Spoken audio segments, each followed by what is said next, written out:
ആൺകുട്ടികളുടെ ഭാഗത്തു നിന്നാണ് അടുത്ത ചോദ്യം.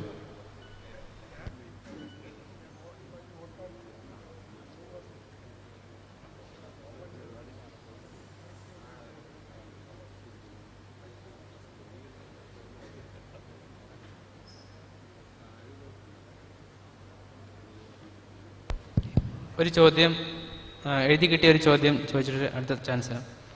ദീനും ദുനിയാവും രണ്ടാണെന്ന വാദം ഇസ്ലാമിൻ്റെ മൗലികമായ രാഷ്ട്രീയ കാഴ്ചപ്പാടിനെ തകർക്കുവാൻ ഇസ്ലാം വിരുദ്ധ ശക്തികൾ പടച്ചുണ്ടാക്കിയതല്ലേ? അതെന്തിനാണ് മുജാഹിദ് പ്രസ്ഥാനം ഏറ്റെടുക്കുന്നത്?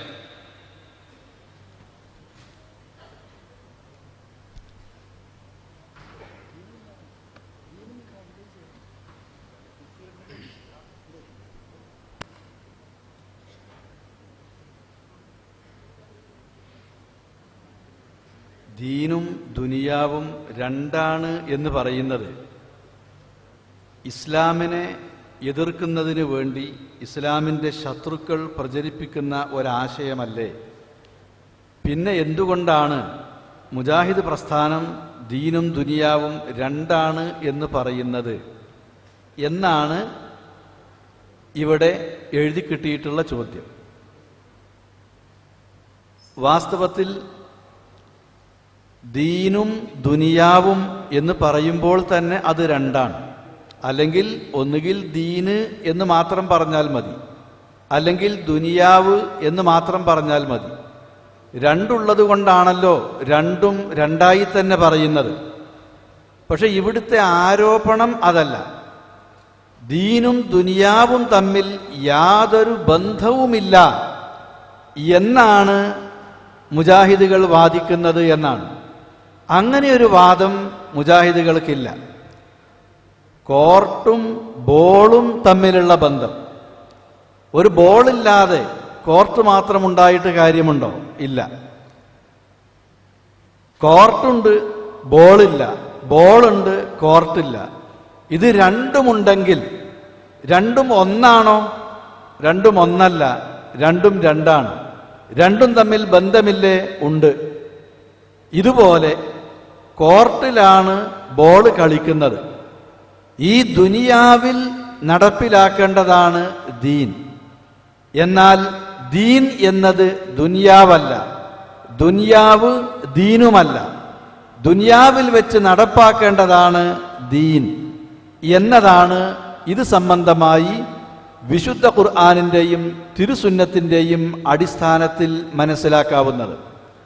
മറിച്ച് സീസർക്കുള്ളത് സീസർക്കും ദൈവത്തിനുള്ളത് ദൈവത്തിനും എന്ന് പറഞ്ഞുകൊണ്ട് പരസ്പര ബന്ധമില്ലാത്ത നിലക്ക് ഇതിനെ വേർതിരിക്കാവുന്ന ഒന്നാണ് എന്ന അഭിപ്രായം നമുക്കില്ല.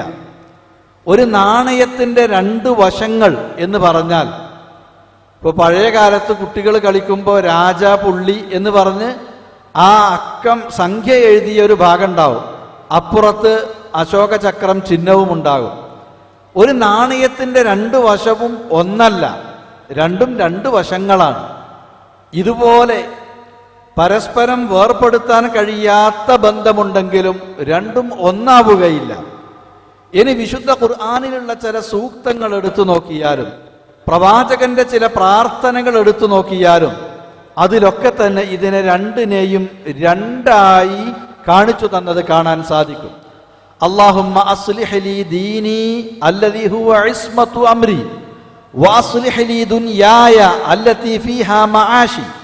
അല്ലാഹുവേ, എൻ്റെ പരിപൂർണ അവലംബമായ എൻ്റെ മതം, എൻ്റെ ദീൻ നീ എനിക്ക് നന്നാക്കി തരണമേ. വഅസ്ലിഹ് ലി ദുനിയായ അല്ലതി ഫീഹാ മആശി, എൻ്റെ ജീവിത വിഭവങ്ങൾ സമാഹരിക്കുന്നതും ഞാൻ ജീവിക്കുന്നതും ഈ ദുനിയാവിലാണ്, ആ ദുനിയാവിനെയും നീ നന്നാക്കി തരണമേ എന്നുള്ള രണ്ടും രണ്ടായി തന്നെ പ്രവാചകൻ എടുത്തു പറഞ്ഞതും രണ്ടും നന്നാക്കി തീർക്കാൻ വേണ്ടി പ്രാർത്ഥിച്ചതും പ്രവാചകന്റെ പ്രാർത്ഥനകളിൽ, നബിവചനങ്ങളിൽ നമുക്ക് കാണാൻ സാധിക്കും. വമിൻഹും മൻ യഖൂലു റബ്ബനാ ആതിനാ ഫിദ്ദുനിയാ ഹസനതൻ. അവരുടെ കൂട്ടത്തിലുണ്ട്, അല്ലാഹുവേ ഞങ്ങളുടെ നാഥ, ഞങ്ങൾക്ക് നീ ദുനിയാവിൽ നല്ലതു തരേണമേ എന്ന് പ്രാർത്ഥിക്കുന്നവർ എന്നിങ്ങനെ വിശുദ്ധ ഖുർആനിലും പഠിപ്പിച്ചു തരുന്ന പ്രാർത്ഥനകളിൽ ഇത് വേർതിരിച്ച് പറയുന്നത് കാണാൻ സാധിക്കും.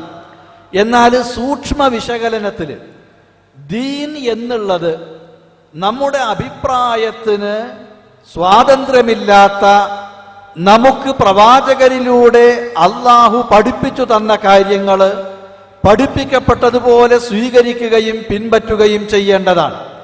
അതിൽ കൂട്ടിച്ചേർക്കാനോ മാറ്റിത്തിരുത്താനോ എൻ്റെ ബുദ്ധിക്ക് യോജിക്കുന്നതല്ലെന്ന് പറഞ്ഞത് തള്ളിക്കളയാനോ തനിക്ക് ഇഷ്ടപ്പെട്ട രൂപത്തിൽ അത് ഏതെങ്കിലും നിലയ്ക്ക് വ്യാഖ്യാനിക്കുവാനോ അവകാശമില്ലാത്തതാണ്.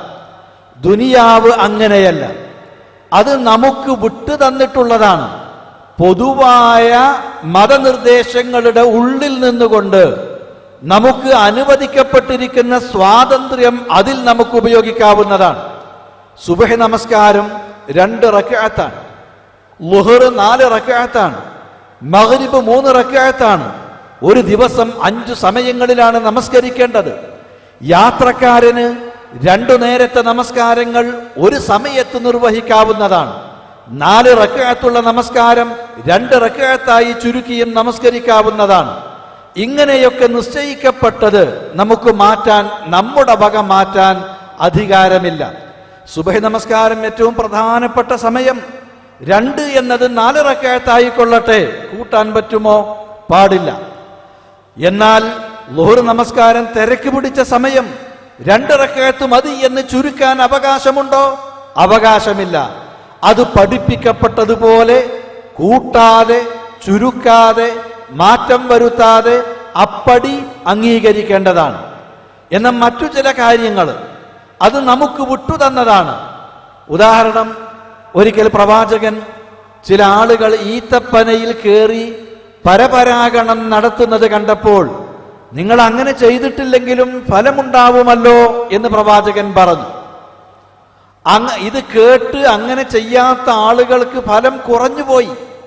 അവർ പ്രവാചകനോട് പറഞ്ഞു, ഞങ്ങൾ പരപരാഗണം നടത്താത്തത് കൊണ്ട് കുറഞ്ഞുപോയി.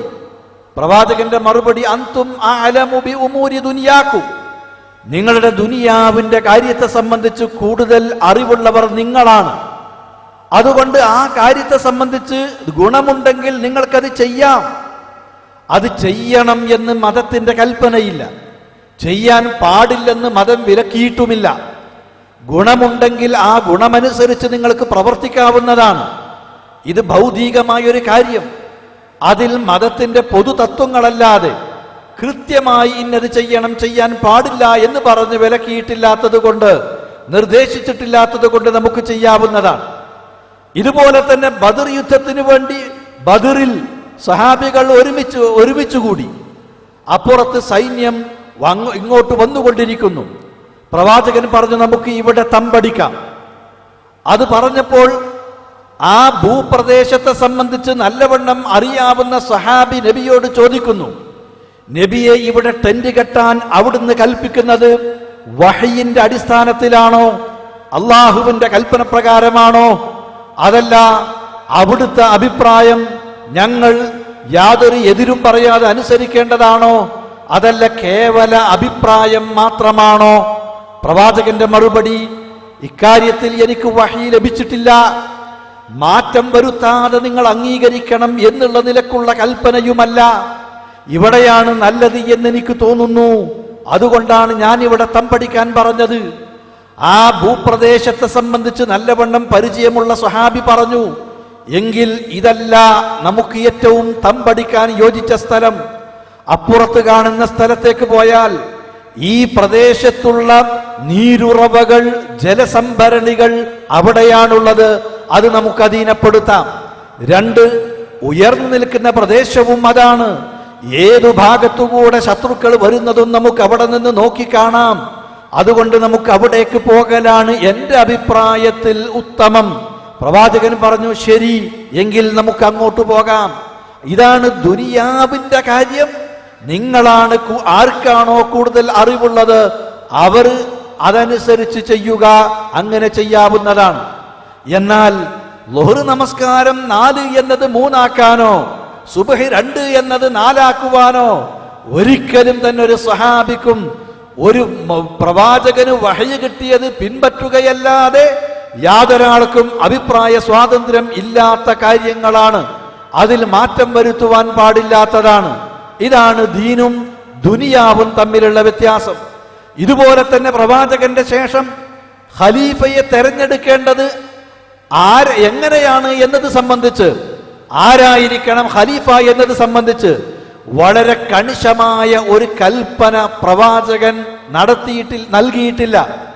അതുകൊണ്ട് തന്നെ പൊതുവായ ചില സൂചനകൾ നൽകിയിട്ടുണ്ട്. ആ സൂചനകളുടെ അടിസ്ഥാനത്തിലാണ് നബിയുടെ വിയോഗാനന്തരം സഹാബത്ത് ഒരുമിച്ച് കൂടിയത്. അബൂബക്കർ സിദ്ദീഖിനെ ഏകകണ്ഠമായി നബിയുടെ പിൻഗാമി ഖലീഫയായി കൊണ്ടവർ ബൈഅത്ത് ചെയ്തുകൊണ്ട് തെരഞ്ഞെടുക്കുന്നത്. ആ സന്ദർഭത്തിൽ സഹാബത്ത് പറഞ്ഞു, റളീനാ ലിദുനിയാന മൻ റളിയഹുല്ലാഹു വറസൂലുഹു ലിദീനിനാ ഫബായഅനാ അബൂബക്കർ.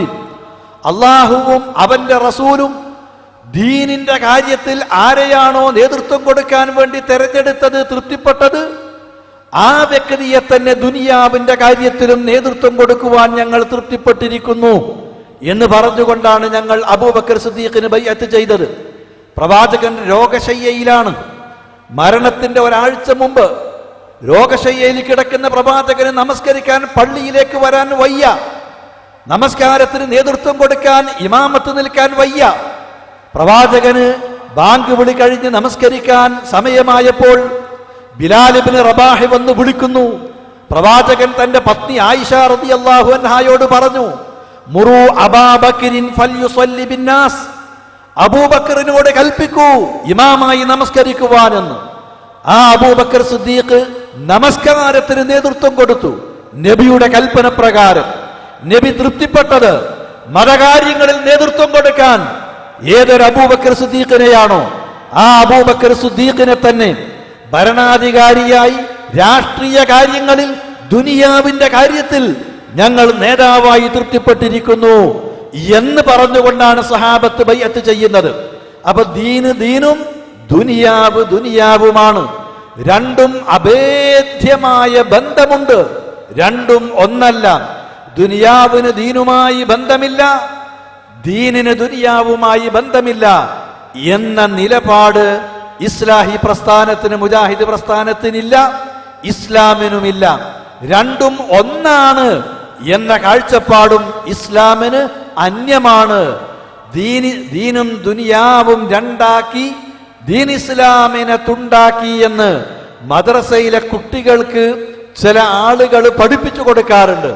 വാസ്തവത്തിൽ ദീനും ദുനിയാവും രണ്ട് എന്ന് പഠിപ്പിച്ചത് അള്ളാഹുവും അവന്റെ റസൂലുമാണ്. എന്നാൽ പരസ്പര ബന്ധമില്ലാത്ത നിലക്ക് ദുനിയാവിൽ എന്തുമാവാം എന്ന നിലപാട് മുജാഹിദ് പ്രസ്ഥാനത്തിനുണ്ട് എന്ന ആരോപണം അടിസ്ഥാനരഹിതമാണ്. അതാണ് ഞാൻ തുടക്കത്തിൽ കോർട്ടും ബോളും തമ്മിലുള്ള ബന്ധം സൂചിപ്പിച്ചിട്ടുള്ളത്.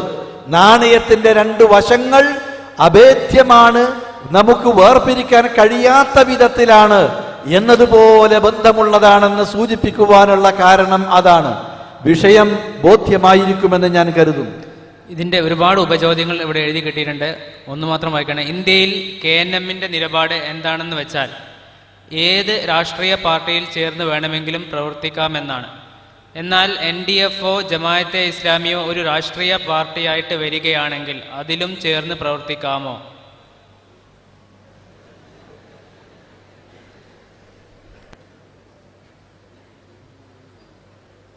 ഈ നിലപാട് ഇന്ത്യയിൽ മുജാഹിദ് പ്രസ്ഥാനത്തിന് മാത്രമാണ് എന്ന് ചില ആളുകൾ മുമ്പ് പറഞ്ഞിരുന്നു.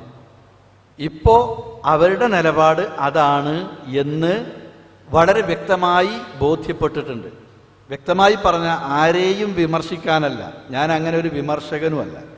പക്ഷെ ഇവിടെ ജമാഅത്തെ ഇസ്ലാമി എന്ന് പറയുന്ന ഒരു സംഘടന രാഷ്ട്രീയത്തിൽ പ്രവർത്തിക്കുന്നത്, രാഷ്ട്രീയ പാർട്ടികളിൽ പ്രവർത്തിക്കുന്നതും അസംബ്ലിയിലേക്കോ പാർലമെന്റിലേക്കോ സ്ഥാനാർത്ഥിയെ നിശ്ചയിക്കുന്നതും ആ സ്ഥാനാർത്ഥികൾക്ക് വോട്ട് ചെയ്യുന്നതും തൗഹീദിന് വിരുദ്ധവും അനനുവദനീയവും ആകുന്നു എന്നാണ് അവരുടെ ആധികാരിക കൃതികളിൽ എഴുതി വച്ചിട്ടുള്ളത്. തൗഹീദിന് വിരുദ്ധം എന്ന് പറഞ്ഞാൽ ഷിർക്കാണ്, പൊറുക്കപ്പെടാത്ത മഹാപാപം. അനനുവദനീയം എന്ന് പറഞ്ഞാൽ ഹറാം, നിഷിദ്ധം എന്നാണ് അതിൻ്റെ അർത്ഥം. അപ്പൊ ഇലക്ഷനിൽ പങ്കെടുക്കല്, വോട്ട് ചെയ്യല് ഷിർക്കാണ്, ഹറാമാണ്. ഇതവർ പറഞ്ഞിരുന്ന കാലത്താണ് മുജാഹിദുകൾ കണ്ടോ, അവർക്ക് ദുനിയാവിൽ എന്തു ആകാം. ചിലര് ലീഗാണ്, ചിലര് കോൺഗ്രസ് ആണ്, ചിലര് ദള്ളാണ്, ചിലര് വേറെന്തോ ആണ് എന്നൊക്കെ അവർ പറഞ്ഞിരുന്നത്. പക്ഷെ കാലം കുറച്ചുകൂടി മുന്നോട്ട് പോന്നപ്പോൾ അവര് മൂല്യം നോക്കിയിട്ടാണ് വോട്ട് ചെയ്യുന്നത്. അങ്ങനെ മൂല്യം നോക്കി വോട്ട് ചെയ്യാൻ അവർ അനുവാദം നൽകി.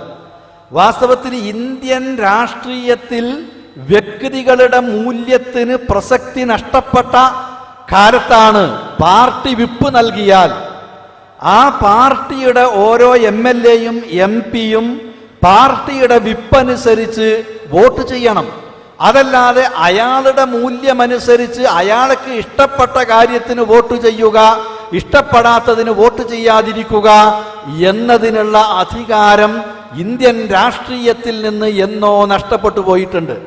അത് ഇവിടുത്തെ രാഷ്ട്രീയ കാര്യങ്ങളിൽ ശിശുക്കളാണല്ലോ, അതുകൊണ്ട് അവർക്ക് അത് അറിയില്ല എന്നുള്ളത് കൊണ്ട് തന്നെ ഞങ്ങൾ കമ്മ്യൂണിസ്റ്റ് പാർട്ടിയിലും കോൺഗ്രസിലും ലീഗിലും ദള്ളിലും മറ്റുള്ള സംഘടനകളിലുമൊക്കെ നല്ല നല്ല ആളുകളെ നോക്കി മൂല്യമുള്ള ആളുകൾക്ക് വോട്ട് ചെയ്യാനാണ് നിർദ്ദേശിച്ചത് എന്ന് പറഞ്ഞുകൊണ്ടാണെങ്കിലും ഇഷ്ടമുള്ള ആളുകൾക്ക് വോട്ട് ചെയ്യുന്ന അവസ്ഥയായി.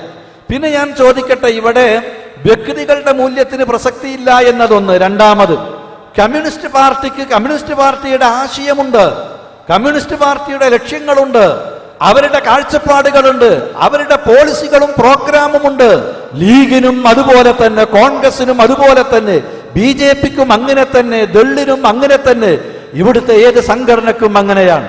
ആ സംഘടനകളിൽ കഴിഞ്ഞ ഇലക്ഷൻ കഴിഞ്ഞപ്പോൾ കമ്മ്യൂണിസ്റ്റുകാരായ ഇന്ന ആളുകൾക്കാണ് ഞങ്ങൾ വോട്ട് കൊടുത്തത്, കോൺഗ്രസ്സുകാരായ ഇന്ന ആളുകൾക്കാണ് വോട്ട് കൊടുത്തത് എന്നൊക്കെ പറഞ്ഞുകൊണ്ടാണ് അവർ രാഷ്ട്രീയത്തിൽ പ്രവർത്തിച്ചതിന്, വോട്ട് ചെയ്തതിന്, വിജയിപ്പിച്ചതിന് അവകാശവാദം അവരുന്നയിച്ചിട്ടുള്ളത്.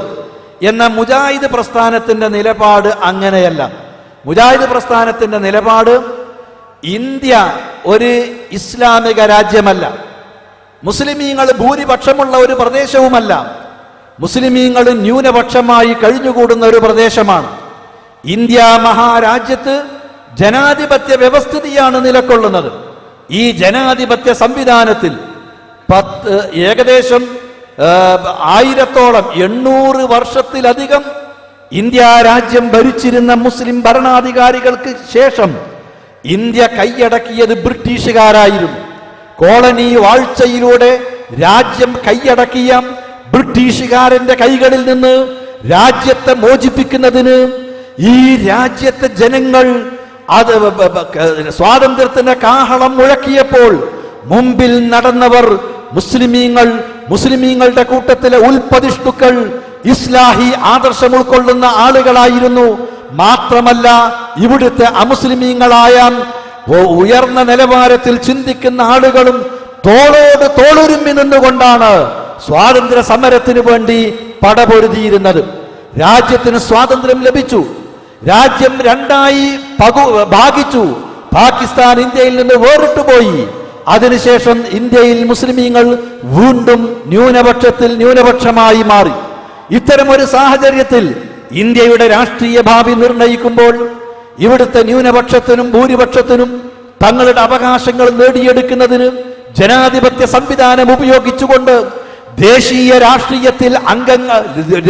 രാഷ്ട്രീയത്തിൽ അണിചേർന്നുകൊണ്ട് മതത്തിന്റെ പൊതുവായ നിർദ്ദേശങ്ങളുടെ ചട്ടക്കൂടിനുള്ളിൽ നിന്നുകൊണ്ട് മതപരമായ കൽപ്പനകൾക്ക് എതിര് പ്രവർത്തിക്കാതെ മതത്തിന്റെ പൊതുവായ മാർഗനിർദ്ദേശ തത്വങ്ങൾക്കുള്ളിൽ നിന്നുകൊണ്ട് ജനാധിപത്യ സംവിധാനം ഉപയോഗിച്ചുകൊണ്ട് തങ്ങളുടെ അവകാശങ്ങൾ നേടിയെടുക്കണം എന്ന കാഴ്ചപ്പാടാണ് ഈ രാജ്യത്തെ ഉൽപ്പതിഷ്ണുക്കളും ബുദ്ധിജീവികളും പണ്ഡിതന്മാരും ഇസ്ലാഹി ആദർശക്കാരുമായ ആളുകളുടെ കാഴ്ചപ്പാട്.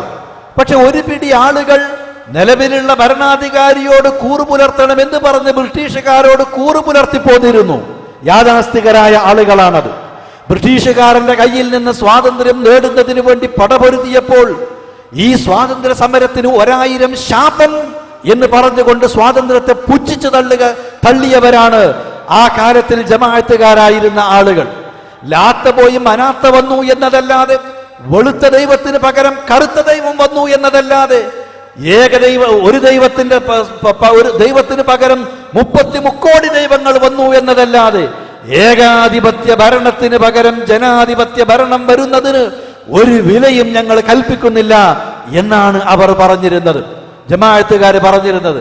പക്ഷെ ഇസ്ലാഹി പ്രസ്ഥാനത്തിന്റെ നിലപാട്, ഈ രാജ്യത്തെ മുസ്ലിമീങ്ങൾക്ക് നേതൃത്വം കൊടുക്കുന്ന ഉൽപ്പതിഷ്ണുക്കളും പക്വമതികളും ബുദ്ധിജീവികളുമായ ആളുകൾ ഇസ്ലാഹി പ്രസ്ഥാനത്തിന്റെ നിലപാടാണ് ശരി എന്ന് മനസ്സിലാക്കുകയും അതിലാണ് അടിയുറച്ച് നിലകൊള്ളുകയും ചെയ്തിട്ടുള്ളത്. മൗലാന അബുൽ കലാം ആസാദിനെ പോലുള്ള ആളുകൾ ഇന്ത്യ കണ്ട ഏറ്റവും വലിയ പ്രഗത്ഭരായ മഹാന്മാരായ ആളുകളുടെ കൂട്ടത്തിൽ എണ്ണപ്പെടുന്ന, ഇന്ത്യയുടെ സ്വാതന്ത്ര്യ സമരത്തിലും സ്വതന്ത്ര ഇന്ത്യയിൽ രാജ്യത്തെ പുരോഗതിയിലേക്ക്, വളർച്ചയിൽ നിന്ന് വളർച്ചയിലേക്ക് ഉയർത്തിക്കൊണ്ടുപോകുന്നതിൽ മഹാത്മജി മാത്രമല്ല, ജവഹർലാൽ നെഹ്റു പോലും തന്റെ ഗുരുവായി കണ്ടിരുന്ന, ആദരിക്കുകയും ബഹുമാനിക്കുകയും ചെയ്തിരുന്ന, മക്കയിൽ ജനിച്ച് അറബി പഠിച്ച് ഖുർആൻ പഠിച്ച് സുന്നത്ത് പഠിച്ച് ഖുർആനും സുന്നത്തും ഉൾക്കൊണ്ടുകൊണ്ട് ഒരു ഇസ്ലാഹി ആദർശം ഉൾക്കൊണ്ട് ജീവിച്ച പണ്ഡിതൻ കൂടിയായിരുന്ന, ഇന്ത്യയുടെ 1ാമത്തെ വിദ്യാഭ്യാസ വകുപ്പ് മന്ത്രി കൂടിയായിരുന്ന അബുൽ കലാം ആസാദിനെ പോലുള്ള ആളുകളുടെ ആ കാഴ്ചപ്പാടിലാണ് യഥാർത്ഥത്തിൽ ഇസ്ലാഹി പ്രസ്ഥാനം നിന്നു പോന്നത്.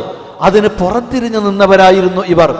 ഇതേപോലെ തന്നെ കുറച്ചു കാലം കഴിയുമ്പോഴും മുസ്ലിമീങ്ങൾക്ക് തങ്ങളുടെ അവകാശങ്ങൾ നേടിയെടുക്കുന്നതിന് ഒരു ന്യൂനപക്ഷം എന്നുള്ള നിലക്ക് പ്രത്യേകം സംഘടിച്ചുകൊണ്ട് പ്രവർത്തിക്കുകയാണ് വേണ്ടത്, അതാണ് കൂടുതൽ ഉത്തമം എന്ന ഒരു ചിന്ത ചില മുസ്ലിം നേതാക്കളുടെ മനസ്സിൽ രൂപം കൊണ്ടുവന്നു.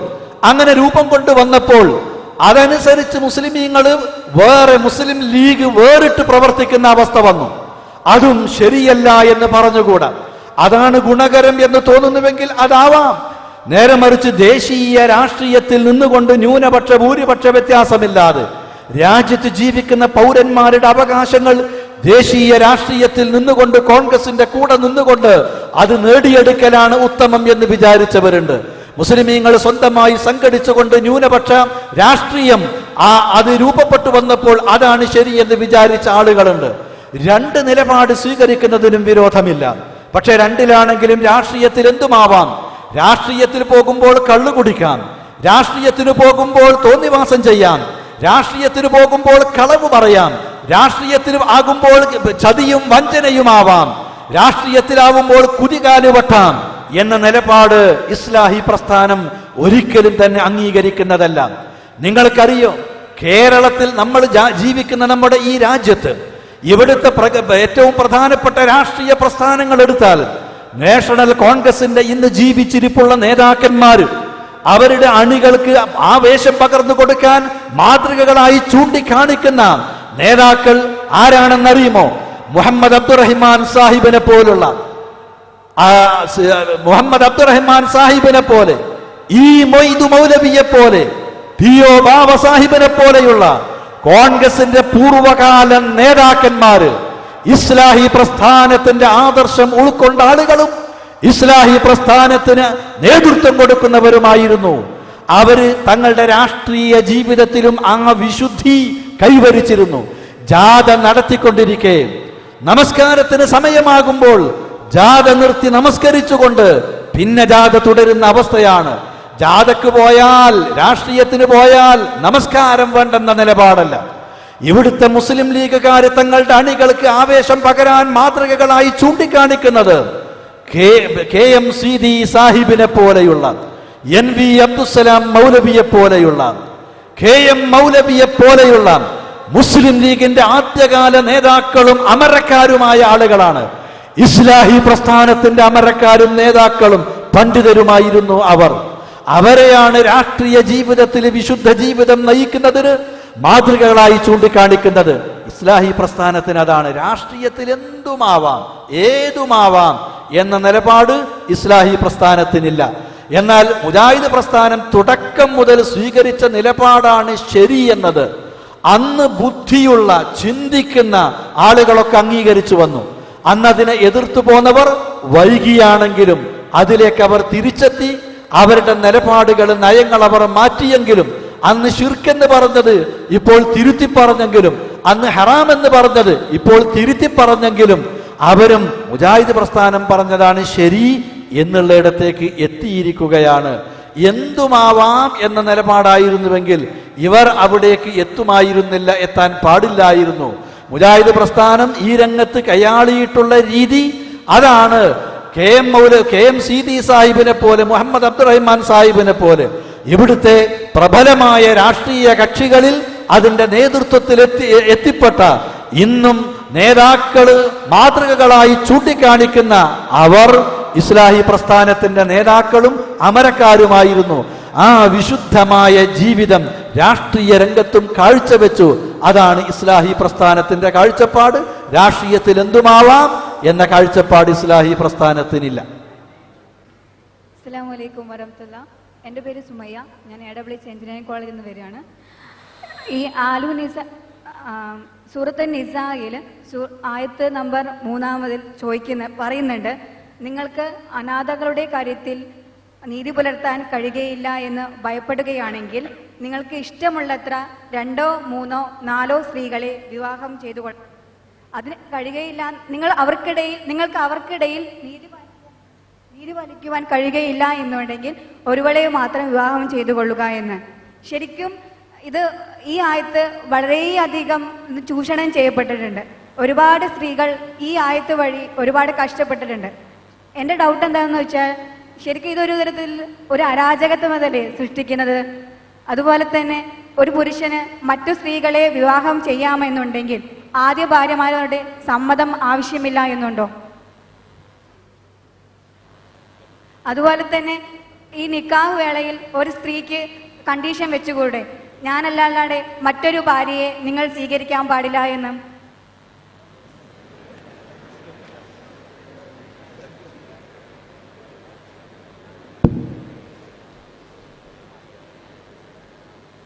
പരിശുദ്ധ ഖുർആനിലെ 4-ാമത്തെ അധ്യായം സൂറത്ത് നിസായിലെ 3-ാമത്തെ വചനത്തിൽ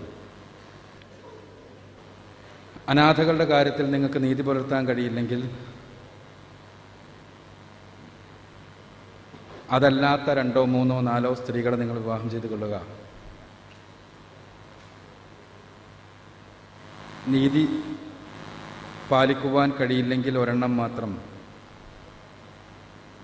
എന്ന് പറഞ്ഞ ആയത്ത് ഏറെ ദുരുപയോഗം ചെയ്യപ്പെടുന്നുണ്ട്. അതുകൊണ്ട്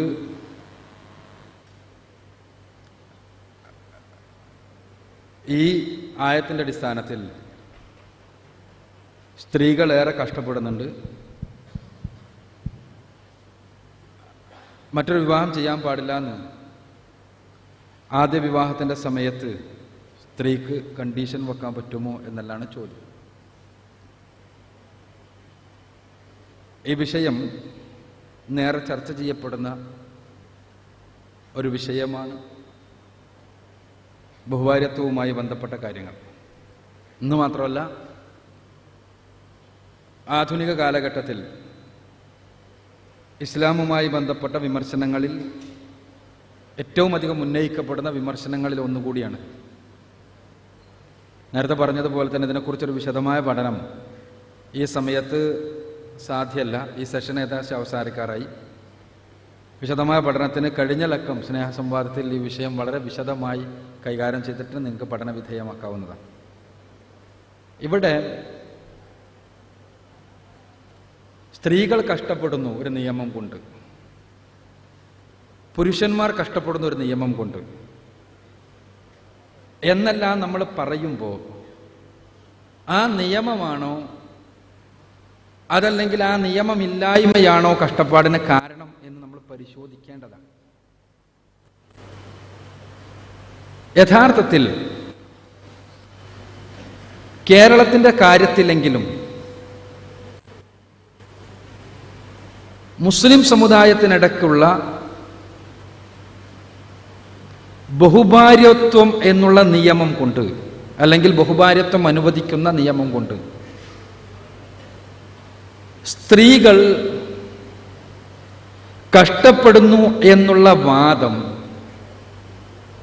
അടിസ്ഥാനരഹിതവും വസ്തുതകൾക്ക് വിരുദ്ധവുമാണ് എന്നുള്ളതാണ് സത്യം.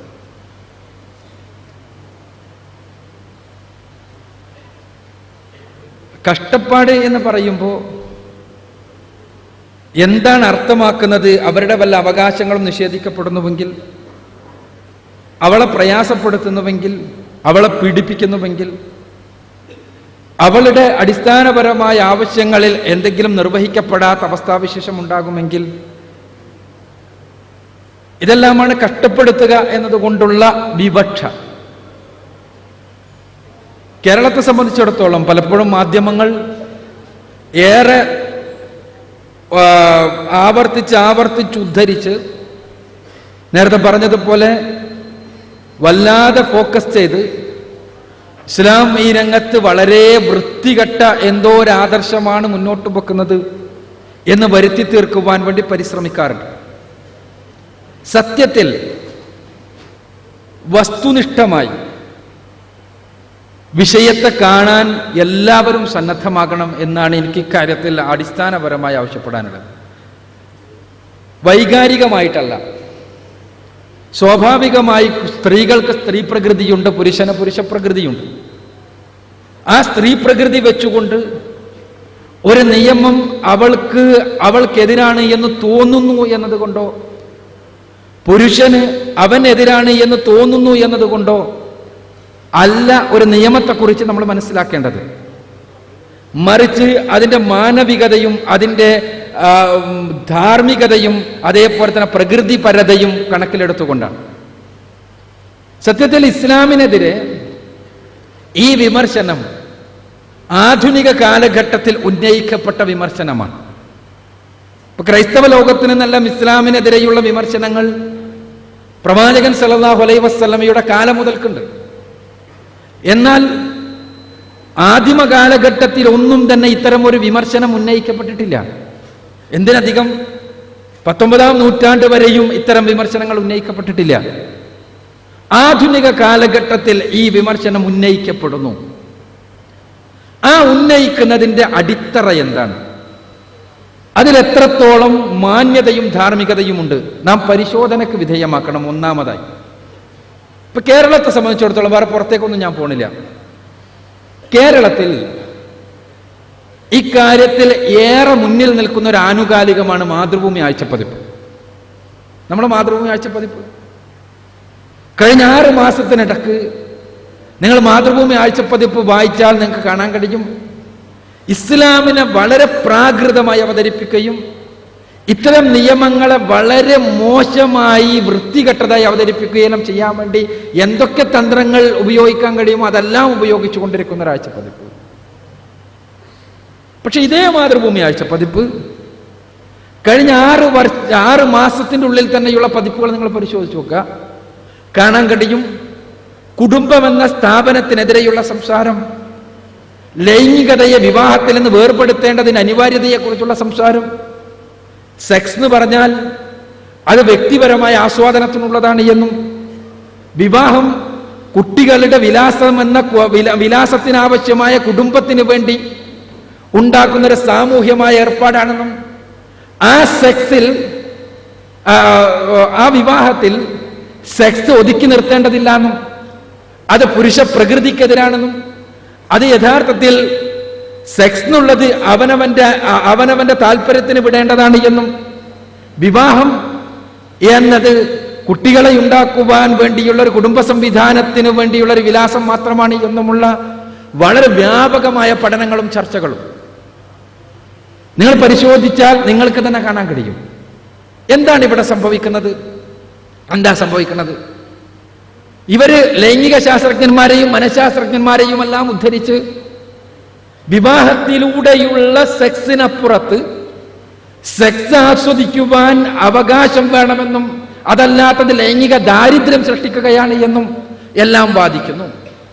തിരിച്ചോ, ഇസ്ലാമിലെത്തുമ്പോൾ ഇസ്ലാം ബഹുഭാര്യത്വം അനുവദിച്ചത് പ്രാകൃതമാണെന്നും വരുന്നു.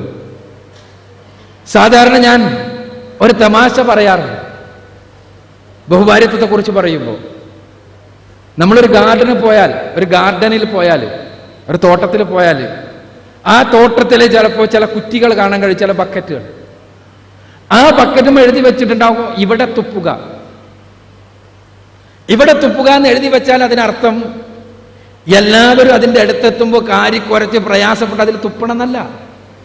തുപ്പേണ്ടവർ അവിടെയേ തുപ്പാവൂ എന്നാണ്. അതേസമയം എവിടെയും തുപ്പി നടക്കാം എന്ന് വിചാരിക്കുന്ന ആളുകളെ സംബന്ധിച്ചിടത്തോളം ഈ ബക്കറ്റ് തന്നെ എന്തിനാന്ന് ചോദിക്കാം. സത്യത്തിൽ ഇതാണ് സംഭവിച്ചുകൊണ്ടിരിക്കുന്നത്. ബഹുഭാര്യത്വം, ഇസ്ലാമിലെ ബഹുഭാര്യത്വം എന്ന് പറഞ്ഞാൽ വളരെ കൃത്യമാണ് നിയമം. ഞാൻ വളരെ കൃത്യമായി, നിങ്ങൾ പ്രൊഫഷണൽസ് ആണല്ലോ, നിങ്ങൾ പഠിക്കുന്ന ആളുകളാണല്ലോ, നിങ്ങൾക്കിന്ന് പഠിക്കാനുള്ള ഒരുപാട് മാർഗങ്ങളുണ്ടല്ലോ. വളരെ കൃത്യമായി പറയട്ടെ, ലോകത്ത് മേൽവിലാസമുള്ള ഏതെങ്കിലും ലൈംഗിക ശാസ്ത്രജ്ഞന്മാർ, അഡ്രസ്സുള്ള ഏതെങ്കിലും ലൈംഗിക ശാസ്ത്രജ്ഞന്മാർ, മാസ്റ്റേഴ്സ് ആൻഡ് ജോൺസൺ ആകട്ടെ, മാസ്റ്റേഴ്സ് ആൻഡ് ജോൺസണിൽ മാസ്റ്റേഴ്സ് സ്ത്രീയാണ്.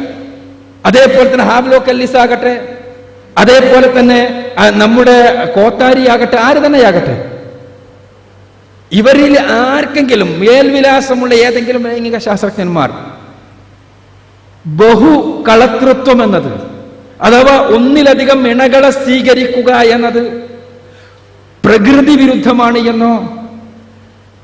വിരുദ്ധമാണ് എന്നോ പുരുഷ പ്രകൃതിക്കെതിരാണ് എന്നോ ആ നിലക്കുള്ള ജന്തുശാസ്ത്രപരമായ മാനവികമായ പ്രകൃതിക്ക് വിരുദ്ധമാണ് എന്നോ പറയുമെങ്കിൽ നിങ്ങൾക്ക് ഞാൻ പറഞ്ഞത് തെറ്റാണ് എന്ന് നിങ്ങൾക്ക് പറയാം. സത്യത്തിൽ അതല്ല അവസ്ഥ. ഇതെല്ലാവരും അംഗീകരിക്കുന്നു. ഇസ്ലാം ഇങ്ങനെ ഒന്നിലധികം സ്ത്രീകളെ ഇണയായി വെക്കേണ്ട അനിവാര്യതയുണ്ടെങ്കിൽ, ആരോടും അനിവാര്യത ഇസ്ലാം കൽപ്പിച്ചിട്ടില്ല, അനിവാര്യതയുണ്ടെങ്കിൽ അത് വിവാഹത്തിലൂടെ മാത്രമേ പാടുള്ളൂ എന്ന് പറഞ്ഞു എന്നുള്ളതാണ് ഇസ്ലാം പറഞ്ഞ തെറ്റ്. വേറൊന്നും ഇസ്ലാമിന്റെ തെറ്റില്ല. രസകരമായ ഒരു കാര്യമുണ്ട്. 2007 ജൂൺ മാസത്തിൽ കേരളത്തിലെ യുക്തിവാദികളുടെ ഒരു മാഗസിൻ ഉണ്ട്. ആ മാഗസിന്റെ പേര് യുക്തി വിചാരം എന്നാണ്. അതിന്റെ എഡിറ്റർ AV ജോസ് ആണ്. AV ജോസ് അതിന്റെ എഡിറ്റോറിയൽ എഴുതാണ്, കേരളത്തിലെ യുക്തിവാദികൾക്കിടയിൽ പോലും യാഥാസ്ഥികമായ ഒരു ധാരണയുണ്ട്, ലൈംഗികത വിവാഹവുമായി ബന്ധപ്പെട്ടേ നടക്കാൻ പാടുള്ളൂ എന്ന്. ആ ധാരണ തെറ്റാണ്. മുൻപാണെങ്കിൽ ലൈംഗികത ഗർഭധാരണത്തിന് കാരണമാകുമെന്നത് കൊണ്ട് തന്നെ അതിൽ ചില ന്യായങ്ങളെല്ലാം ഉണ്ടായിരുന്നു. ഇന്ന് അത് തടയാൻ മാർഗമുള്ളത് കൊണ്ട് തന്നെ അത് ആസ്വാദനത്തിന് വേണ്ടിയുള്ളതാണ്, അത് വിവാഹത്തിൽ കെട്ടിയിടേണ്ടതില്ല. ഈ ധാരണയിൽ നിന്ന് ഈ യാഥാസ്ഥികത്വത്തിൽ നിന്ന് യുക്തിവാദികൾ രക്ഷപ്പെടണം. ഇതാണ് അദ്ദേഹത്തിന്റെ എഡിറ്റോറിയൽ. ഇതേ മാഗസിനിൽ അകത്തെ പേജിൽ ഒരു മുസ്ലിം പെണ്ണിന്റെ ലേഖനമുണ്ട്. ആ ലേഖനത്തിന്റെ ഹെഡിങ് ബഹുഭാര്യത്വം നികൃഷ്ടം ക്രൂരം എന്നാണ്. അപ്പൊ എന്താ നികൃഷ്ടം? നിങ്ങൾ ആലോചിച്ച് നോക്കുക. നിയമപരമായി ഭാര്യയാവുകയാണെങ്കിൽ നികൃഷ്ടം, ക്രൂരം, മോശം. അതേ എഡിറ്റർ അഭിപ്രായത്തിൽ എവിടെയും എങ്ങനെയും പോകാൻ കഴിയുമെങ്കിൽ അത് മാനവികത, യാഥാസ്ഥികത്വത്തിനെതിരെ. ഇത് എങ്ങനെയാണ് ശരിയാവുക? യഥാർത്ഥത്തിൽ ഇതെല്ലാം മനസ്സിലാക്കി തരുന്നൊരു യാഥാർത്ഥ്യമുണ്ട്. ആ യാഥാർത്ഥ്യത്തോട് സൃഷ്ടിപരമായി നമ്മൾ പ്രതികരിക്കണം. പെണ്ണിനെ സംബന്ധിച്ചിടത്തോളം പെണ്ണിന്റെ ലൈംഗികത എന്നതും പുരുഷ ലൈംഗികത എന്നതും അടിസ്ഥാനപരമായി തന്നെ വ്യത്യാസമുണ്ട്. അത് വളരെ വിശദമായി പഠിക്കേണ്ടതാണ്. സമയമെല്ലാം അവസാനിച്ചിട്ടുണ്ട്. സ്ത്രീ ലൈംഗികത എന്നത്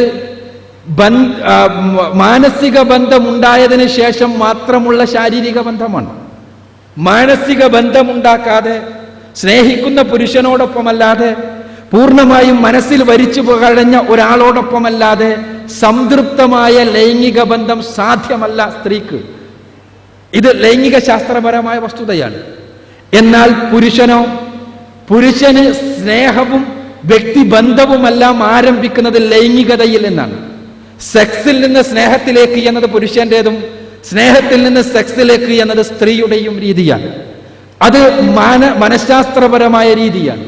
അപ്പോൾ ഇത് മനഃശാസ്ത്രജ്ഞന്മാർ പറയുമ്പോൾ ഈ മാനസികാവസ്ഥക്ക് പെണ്ണിനെ സംബന്ധിച്ചിടത്തോളം പൊസസീവ്നെസ് എന്ന് പറയുന്നത് ആ മാനസികാവസ്ഥയുടെ സ്വാഭാവികമായ ഉൽപ്പന്നമാണ്. അത് അവളുടെ നിലനിൽപ്പിന് ആവശ്യമാണ്.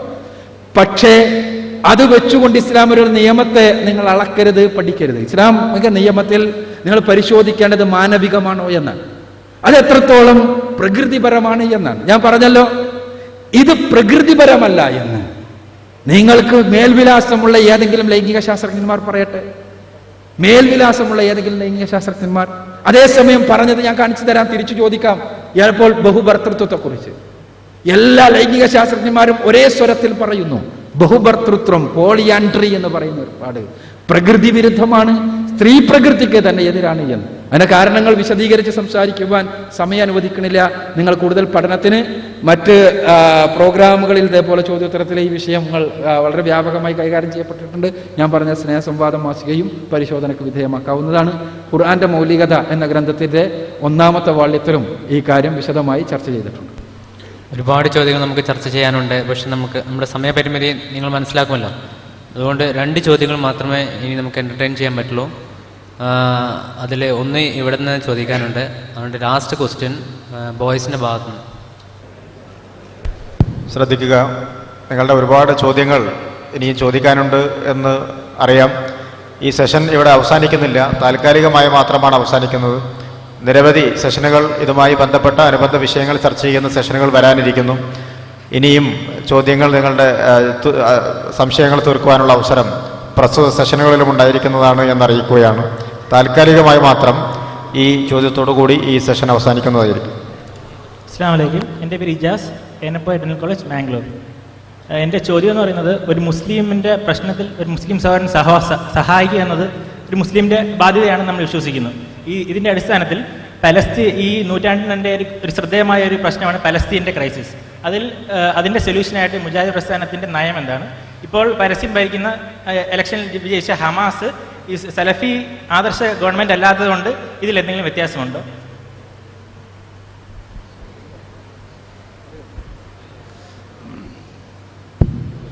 പലസ്തീൻ പ്രശ്നത്തിൽ മുജാഹിദ് പ്രസ്ഥാനത്തിൻ്റെ നിലപാടാണ് ചോദിച്ചിട്ടുള്ളത്. സത്യത്തിൽ മുജാഹിദ് പ്രസ്ഥാനത്തിൻ്റെ സ്പോക്സ്മാൻ അല്ല ഞാൻ. പക്ഷേ പലസ്തീൻ പ്രശ്നത്തിലും ഏത് പ്രശ്നത്തിലും ഒരു മുസ്ലിമിൻ്റെ നിലപാട്, എവിടെയുള്ള മുസ്ലിമാണെങ്കിലും അയാൾ പ്രയാസപ്പെടുമ്പോൾ ആ പ്രയാസത്തിന് ലഘൂകരിക്കാൻ വേണ്ടി ശ്രമിക്കേണ്ടത് മുസ്ലിമിൻ്റെ ബാധ്യതയാണ്.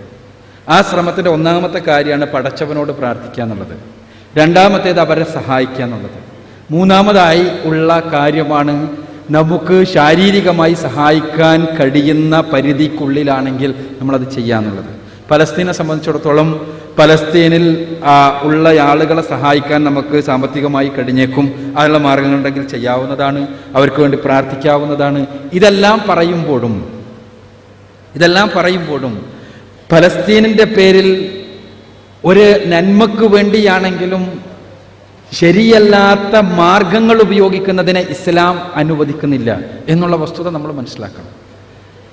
യഥാർത്ഥത്തിൽ സമരങ്ങൾ ഒരു രാജ്യത്തിന് വേണ്ടിയുള്ള സമരമാണെങ്കിലും അതല്ലെങ്കിൽ മറ്റെന്തെങ്കിലും രൂപത്തിലുള്ള സമരങ്ങളാണെങ്കിലും നീതിക്ക് വേണ്ടിയാണെങ്കിൽ ആ നീതിയുടെ പക്ഷത്ത് ഇസ്ലാം നിൽക്കുന്നു. നീതിയുടെ പക്ഷത്താണ് ഇസ്ലാം, അനീതിയുടെ പക്ഷത്തല്ല. എന്നാൽ നീതിയുടെ പക്ഷത്ത് ഇസ്ലാം നിൽക്കുന്നു എന്നതുകൊണ്ട് നീതിക്ക് വേണ്ടി പോരാടുന്നവർ എന്ന് പറയുന്ന ആളുകൾ ചെയ്യുന്ന കാര്യങ്ങളെല്ലാം ഇസ്ലാം അംഗീകരിക്കുന്നു എന്നതിനർത്ഥമില്ല.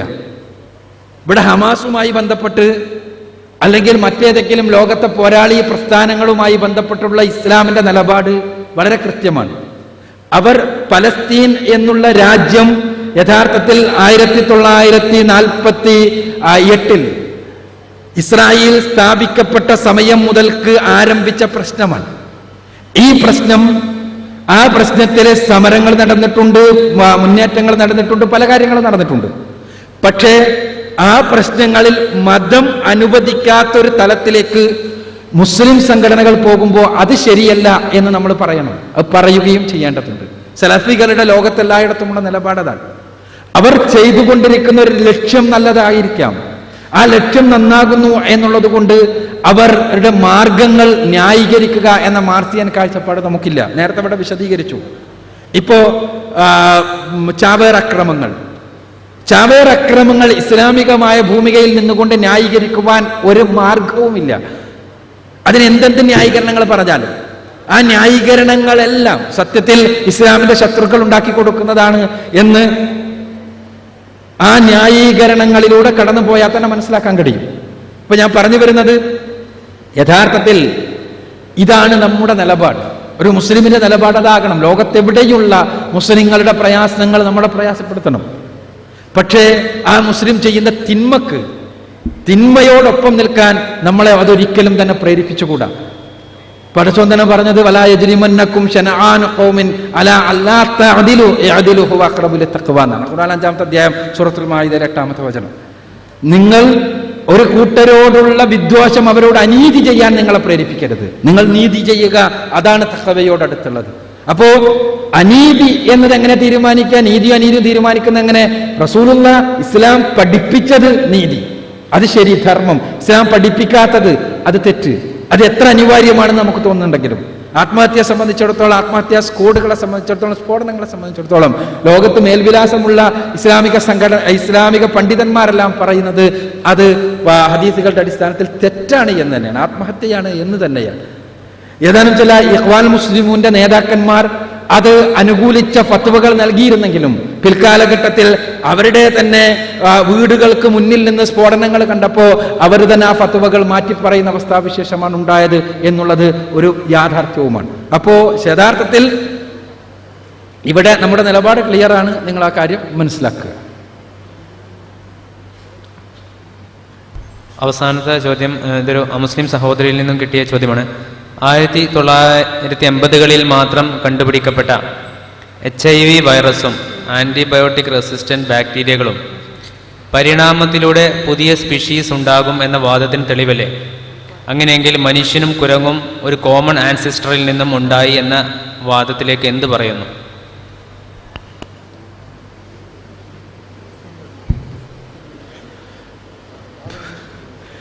വൈറസുകളിൽ നടക്കുന്ന മ്യൂട്ടേഷൻ, ഉൽപരിവർത്തനം, അത് പരിണാമവാദത്തിന് അനുകൂലമായ തെളിവ് നൽകുന്നില്ലേ എന്നാണ് ചോദ്യം. ഇല്ല എന്നാണ് ഉത്തരം. വളരെ ക്ലിയറാണ്. വളരെ ചെറിയൊരു ഉദാഹരണം പറയാം. ഒരാള് ലോങ് ജമ്പ് പരിശീലിക്കാൻ തീരുമാനിച്ചു. അപ്പം ആദ്യം മൂപ്പര് ചാടിയ സമയത്ത് 1 മീറ്റർ ദൂരാണ് എത്തുന്നത്. 2 മാസം അദ്ദേഹം നിരന്തരമായ പരിശീലനം. അപ്പം അദ്ദേഹം 3 മീറ്റർ ദൂരത്തെത്തി. 2 മാസത്തെ നിരന്തരമായ പരിശീലനം കൊണ്ട് 2 മീറ്റർ ദൂരം മറികടക്കാൻ അദ്ദേഹത്തിന് കഴിഞ്ഞു. അത് വെച്ചിട്ട് ഞാനൊരു കണക്ക് കൂട്ടുന്നു വിചാരിക്കുക. 20 മാസം കൊണ്ട് അയാൾ എത്താവുന്ന ദൂരം എത്രയായിരിക്കും? എത്തുവോ? ഇല്ലല്ലേ. പരിണാമവാദികളുടെ ദിവാസ്വപ്നങ്ങളിൽ പലതും ഈ രൂപത്തിലുള്ളതാണ്. സത്യമാണ്. നിങ്ങൾ ഇപ്പോൾ വലിയ പരിണാമവാദികളല്ലാണല്ലോ ഇപ്പോഴത്തെ ഡോക്കിൻസിനെ പോലുള്ള ആളുകൾ. നിങ്ങൾ വായിച്ചു നോക്കിയാൽ മതി ദിവാസ്വപ്നങ്ങളുടെ കോലം കണ്ടാൽ. ഇപ്പോൾ പരിണാമവാദത്തിൻ്റെ ഏറ്റവും പുതിയ, വളരെ വിശദീകരിച്ച ഒരു അനാലിസിസിന് ഏതായിരുന്നാലും സമയമില്ല, ഏറ്റവും പുതിയ സ്റ്റീഫൻ ജെ ഗോൾഡിന്റെ സിദ്ധാന്തം പങ്ക്ച്വേറ്റഡ് ഇക്വിലിബ്രിയം എന്നാണ്.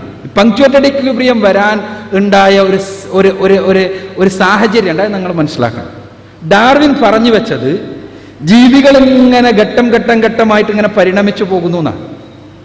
ആ പരിണാമത്തിന്റെ ശൃംഖലക്ക് ഏറ്റവും ചുരുങ്ങിയത് അത് വസ്തുതയല്ലെങ്കിലും ഒരു സൗന്ദര്യം ഉണ്ടായിരുന്നു. അതെന്താ ആ സൗന്ദര്യം? നിങ്ങൾക്കറിയാം, 1 കോശജീവി, 2 കോശജീവി, 3 കോശജീവി, പിന്നെ ചിറക് കുറച്ചുള്ള ജീവി, കുറച്ചും കൂടി കൂടുതലുള്ള ജീവി, തോനുള്ള ജീവി, ഇങ്ങനെ വന്നിട്ട് അവസാനം അതിനൊരു ശൃംഖലയുണ്ടായിരുന്ന, ഒരു സൗന്ദര്യം ഉണ്ടായിരുന്നു. എന്നാൽ ഇത് കടലാസിൽ മാത്രമാണ് എന്ന് കഴിഞ്ഞ 1 നൂറ്റാണ്ട് കാലമായുള്ള പരിണാമവാദികളുടെ ഭൂമി മുഴുവനും പിടിച്ച് കുലുക്കി കുടിച്ചുള്ള പാലിയന്റോളജിക്കൽ സ്റ്റഡീസ് മുഴുവനും വ്യക്തമാക്കി. ഇങ്ങനൊന്നില്ല, എവിടെയെങ്കിലും ഒന്ന് കിട്ടണ്ടേ? ആകെ കിട്ടിയതായിരുന്നു ഒരു ആർക്കിയോട്രൈപ്സ്. ആ ആർക്കിയോട്രൈപ്സ് ഒരുപാട് നടന്നു നോക്കി. എന്താ ആർക്കിയോട്രൈപ്സ്? പിന്നെ ഉരകങ്ങളുടെയും പക്ഷികളുടെയും നടുവിലുള്ള ജീവി, എന്നോ നശിച്ച ജീവി. പക്ഷേ കുറച്ച് പരിശോധിച്ചപ്പോഴാണ് അതൊരു പൂർണ്ണ പക്ഷിയായിരുന്നു എന്ന് മനസ്സിലായത്. പിന്നെ മനുഷ്യന്റെയും കുരങ്ങിന്റെയും നടുവിലുള്ള ഒരു മനുഷ്യനെ കണ്ടുപിടിച്ചു. നിബ്രാസ്ക മനുഷ്യൻ. 1970കളിൽ നിബ്രാസ്ക മനുഷ്യന്റെ പല്ലുകളായിരുന്നു ചർച്ചാ വിഷയം. നാഷണൽ ജിയോഗ്രാഫിക് പോലെയുള്ള സാധനങ്ങൾ എടുത്ത് നോക്കി ഞങ്ങൾക്ക് കാണാൻ കഴിയും. നിബ്രാസ്ക മാൻ, ആ പല്ല് കിട്ടിയിട്ടുണ്ട്, മനുഷ്യന്റെ കുരങ്ങിന്റെ അടിയിലുള്ള കറക്റ്റ് പല്ല്. ഈ പല്ല് വെച്ചിട്ട് ചിത്രം വരച്ചു, ഫോട്ടോകൾ ഉണ്ടായി, ഒരുപാട് ഗ്രാഫിക്സ്. അത് വെച്ചിട്ട് പിന്നെ എങ്ങനെയായിരുന്നു നിബ്രാസ്ക മനുഷ്യൻ എന്നെല്ലാം പരിണാമവാദികളുടെ ആ സുന്ദരമായ സങ്കല്പത്തിലുള്ള ജീവികൾ ഉണ്ടായി. പക്ഷേ കുറച്ച് കഴിഞ്ഞപ്പോഴാ പല്ല് പരിശോധിച്ചപ്പോ ഇപ്പോഴും ജീവിച്ചപ്പോഴുള്ള ഒരു തരം പന്നിയുടെ പല്ലാന്ന് മനസ്സിലായത്. അതെ. പിന്നെയോ 1990കൾ വരെ വേറെ സാധനമായിട്ട് നടന്നു. എന്താ, മറ്റ് ചില ജീവികളുടെ പിൽഡൗൺ മനുഷ്യൻ. 1980കൾ വരെ പരിണാമവാദികളുടെ പുസ്തകങ്ങളെല്ലാം എടുത്തു നോക്കാം നിങ്ങൾ. പിൽഡൗൺ മാൻ, എന്താ പിൽഡൗൺ എന്ന സ്ഥലത്ത് വെച്ച് കണ്ടുപിടിച്ച ഒരു മനുഷ്യൻ. എന്താ മനുഷ്യന്റെ പ്രത്യേകത? ഈ ഇതുണ്ടല്ലോ ലോവർ ജോ ഏകദേശം കുരങ്ങിന്റെ മാതിരി, അപ്പർ ജോയും തലയെല്ലാം ഏകദേശം മനുഷ്യന്റെ മാതിരി. എത്ര സുന്ദരമായി, വളരെ കണ്ടാൽ വളരെ കറക്റ്റ് മനുഷ്യന്റെ കുരങ്ങിന്റെ അടിയിലുള്ള കറക്റ്റ് ജീവി. എല്ലാറ്റിലും വന്നു പിൽഡൗൺ മാൻ. എങ്ങനെയാ? ഇങ്ങനെ കുറച്ച് കുമ്പിട്ടിട്ട് എന്നാൽ ശരിക്കും നീക്കാതെ, പിന്നെ മുഖം കണ്ടാൽ ഒരു പ്രത്യേക കോലം, കുരങ്ങുമല്ല മനുഷ്യനല്ല, എല്ലാം റെഡി. പക്ഷേ കാർബൺ ടെസ്റ്റിംഗ് നടന്നു 1980കളിൽ. മനസ്സിലായി ഇതെന്താ ഒരു ശാസ്ത്രജ്ഞന്റെ വളരെ സമർത്ഥമായ വിദ്യയാണ്. എന്താ, പിന്നെ ആ ഒറാങ്ങൊട്ടാങ്ങിന്റെ താടി എടുത്തിട്ട് വളരെ സമർത്ഥമായി മൂപ്പർ ഇവിടെ ഫിറ്റ് ചെയ്തായിരുന്നു. ശാസ്ത്രലോകത്ത് ഞാൻ പറയട്ടെ, പരിണാമവാദികളെ ഞാൻ വെല്ലുവിളിക്കാം. ശാസ്ത്രലോകത്ത് ഇന്ന് വരെ നടന്നതിൽ ഏറ്റവും അധികം ചതിയും വഞ്ചനയും നടന്നത് എവിടെയാണെന്ന് പറയട്ടവർ. പരിണാമവാദ ചരിത്രത്തിലല്ലാതെ ഒരു നൂറ്റാണ്ടിന്റെ ഉള്ളിൽ ഇത്രയധികം തോന്നിവാസങ്ങൾ നടന്ന വേറൊരു ലോകമില്ല. ഇത്രയധികം ചതിയും വഞ്ചനയും. ഇല്ലാത്ത ഫോസില് ഉണ്ടാക്കുക. പിൽഡൗൺ മനുഷ്യൻ എവിടുന്ന് വന്നു? നിബ്രാസ്ക മനുഷ്യൻ എവിടുന്ന് വന്നു? ഇതെല്ലാം എന്തിനായിരുന്നു എന്നറിയോ? ഇതിന്റെ നടുവിലെ കണ്ണി അങ്ങനെ വിചാരിച്ചു. അവസാനം കണ്ണി കിട്ടാഞ്ഞപ്പോ ഗോർഡൻ പിന്നെ ഇവരെല്ലാവരും കൂടി ഇപ്പോൾ ഉണ്ടാക്കിയിട്ടുള്ളത് സ്റ്റീഫൻ ജെ ഗോൾഡ് എല്ലാം കൂടിയുള്ള പുതിയ സിദ്ധാന്തം പങ്ക്ച്വേറ്റഡ് ഇക്വിലിബ്രിയം. അതെന്താ? ഇങ്ങനെ നടുവിൽ കണ്ണിയൊന്നും വേണ്ട, പെട്ടെന്ന് ഒരൊറ്റ ചാടുകയെന്ന്. അങ്ങനെ ചാട്ടം എന്ന് പറഞ്ഞാൽ വേറൊന്നുമല്ല, ഒരാൾ കുരങ്ങ് നാളെ ഒരു ആൺകുഞ്ഞിനെ പ്രസവിച്ചാൽ അത് പങ്ക്ച്വേറ്റഡ് ഇക്വിലിബ്രിയം അവാർഡ് എന്ന് നമുക്ക് മനസ്സിലാക്കാവുന്നതാണ്. വെറുതെ പറയുന്നതല്ല, നിങ്ങൾ വായിച്ചു നോക്ക് പിന്നെ ഗോൾഡൻ സ്റ്റീഫൻ ജെ ഗോൾഡനിലെല്ലാം പുസ്തകങ്ങൾ. ഞാൻ പറയുന്നത് ഇപ്പോ പുതിയ ജീനോമിക്സിന്റെ അടിസ്ഥാനത്തിൽ ആണ് ഇപ്പോഴുള്ള ചില വാദങ്ങൾ. സത്യത്തില് ഈ വൈറസുകളുടെ മാറ്റം, വൈറസുകളിലെല്ലാം മനുഷ്യനിലെല്ലാം മാറ്റം ഉണ്ടാക്കാൻ പറ്റും. വൈറസിൽ മാത്രമല്ല, മാറ്റങ്ങൾ ഉണ്ടാക്കാൻ കഴിയും, മാറ്റങ്ങൾ ഉണ്ടാകുന്നുമുണ്ട്. ആ മാറ്റങ്ങൾ വൈറസുകളിലെല്ലാം നമ്മൾ സ്പീഷീസായി തിരിക്കുന്നത്, സ്പീഷീസെല്ലാക്കി തിരിച്ചത് നമ്മളാണ്. എല്ലാ പടച്ചോന് ഇത്ര സ്പീഷീസ് നന്നായിട്ട് അവതരിപ്പിച്ചു കൊടുത്തതല്ല, നമ്മളുടെ പഠന സൗകര്യത്തിന് വേണ്ടി സ്പീഷീസാക്കി തിരിച്ചതാ. ഈ സ്പീഷീസാക്കി തിരിക്കുന്ന മറ ഇവിടെ ഒന്നും വളരെ ക്ലിയർ അല്ല. വളരെ ക്ലിയർ അല്ലാത്തതുകൊണ്ട് തന്നെ ഒരു സ്പീഷീസ്, ആ സ്പീഷീസിലുള്ള ചെറിയ രൂപത്തിൽ ഉള്ള ഒരു മ്യൂട്ടേഷൻ വഴി വേറെ ഒരു വൈറസിലാണെങ്കിൽ ഒരു ചെറിയ മ്യൂട്ടേഷൻ ഉണ്ടാകുമ്പോൾ തന്നെ വലിയ വ്യത്യാസം കാണും. ആ വ്യത്യാസം അടുത്ത സ്പീഷീസാക്കി മാറ്റുന്നു എന്ന് പറഞ്ഞിട്ട് അത് കുരങ്ങിനെ മനുഷ്യനാക്കി മാറ്റാം എന്നതിനെ തെളിവാക്കി മാറ്റുന്നു. അവിടെയാണ് അബദ്ധം. ഇപ്പൊ മനുഷ്യരിൽ തന്നെ വ്യത്യാസമില്ല എന്ന് പറയാൻ പറ്റുമോ? വ്യത്യാസമുണ്ട് അല്ലേ? ആഫ്രിക്കക്കാരും ഇംഗ്ലണ്ടുകാരും അമേരിക്കക്കാരും ഇന്ത്യക്കാരും ഒരേമാതിരിയാണോ? അല്ല. എന്താ വ്യത്യാസത്തിന് അടിത്തറ? എന്താ? മുസ്ലിങ്ങൾ വിശ്വസിക്കുന്നത് ഒരാദമന്റെയും ഒരു ഹവ്വയുടെയും മക്കളാണെന്ന് എല്ലാവരും എന്നാണ്. അപ്പൊ എങ്ങനെ പിന്നെ ഈ വ്യത്യാസം ഉണ്ടായി? എങ്ങനെയുണ്ടായി? ഈ വ്യത്യാസം ഉണ്ടായത് മ്യൂട്ടേഷൻ വഴി തന്നെയാണ്. മ്യൂട്ടേഷൻ ഇല്ലെങ്കിൽ ആ വ്യത്യാസം തലമുറകളിലേക്ക് പകരില്ല. ഈ വ്യത്യാസം പക്ഷേ ഒരു ജീവിയെ മറ്റൊരു ജീവിയാക്കൂല. അതാ ഞാൻ നേരത്തെ പറഞ്ഞ 2 മാസം കൊണ്ട് 2 മീറ്റർ കൂടുതൽ ചാടിയാൽ 10 മാസം കൊണ്ട് 20 മീറ്റർ ചാടുമെന്ന് പ്രതീക്ഷിക്കുന്നത് പോലെയുള്ളൊരു വിഡ്ഢിത്തമാണത്. വേറെ ഒന്നുമല്ല, വേറെ ഒരു അടിത്തറയുമില്ലാത്ത വിഡ്ഢിത്തം. അതുകൊണ്ട് സത്യത്തിൽ ഇന്ന് പരിണാമവാദികൾ 150 വർഷം കഴിഞ്ഞു. ഡാർവിന് അദ്ദേഹത്തിന്റെ പിന്നെ പുസ്തകം എഴുതിയിട്ട്, ഒറിജിൻ ഓഫ് സ്പീഷീസ് എഴുതിയിട്ട് എന്ന് പറഞ്ഞിട്ട് ആഘോഷിച്ചുകൊണ്ടിരിക്കുകയാണ് പരിണാമവാദികളും. ലോകവ്യാപകമായി തന്നെ ഇന്ന് പരിണാമവാദം എന്നുള്ളത് നിങ്ങൾ എഴുതി വെച്ചോളൂ. ശാസ്ത്ര ചരിത്രത്തിൽ ഒരു അടുത്ത കാലമാകുമ്പോഴേക്ക് അത് ശാസ്ത്രത്തിലൊരു മ്യൂസിയത്തിൽ മാത്രം സ്ഥിതി ചെയ്യുന്ന ഒരാദർശമായി തീരും എന്നുള്ളതാണ് സത്യം. ലഭിച്ചിടത്തോളം തെളിവുകളെല്ലാം തിരിച്ചാണ്. ഇപ്പൊ ജീനോമിക്സിന്റെ അടിസ്ഥാനത്തിൽ ചിലത് പറയാറുണ്ട്. എന്താ, ക്രോമസോമുകളുടെ എണ്ണം അല്ലെങ്കിൽ ജീനുകൾ ഏകദേശം ഒരേ ടൈപ്പ് ജീനുകളാണ്. ജീന് ഒറാങ്ങൊട്ടാങ്ങിൻ്റെതും മനുഷ്യൻ്റെതും 96% സാമ്യം കാണിക്കുന്നു എന്നാണ്.